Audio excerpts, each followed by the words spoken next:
coverage you can count on begins with early voting in Georgia. Around half of registered voters in the Peach State have already cast their ballots. With a look at the numbers, here's Atlanta Bureau Chief Archit Seshadri. Early voting data shows the state is on par with how elections voting was back in 2020, with this year's election slightly higher by about 1%. So we are seeing the busiest early vote period we've ever seen, which is wonderful. We do want to remind people that early vote location is not necessarily the same as your election day location. Data shows 6 out of 10 voters who have cast a ballot are white and a quarter are black. Of those who have voted early, Latino voters and Asian voters make up for about 6% of voters combined.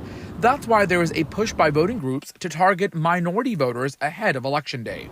So we're excited to see new voters turn out through the rest of this early vote period or on Election Day.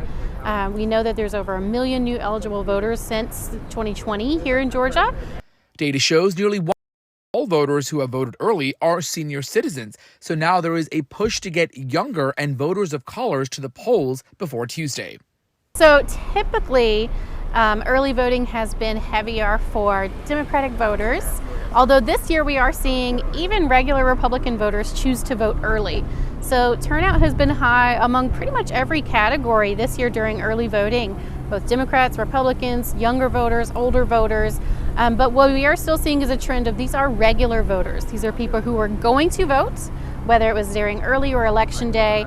New data shows more than 500,000 Georgia voters who have voted early this month did not vote in 2020, according to Georgia Votes.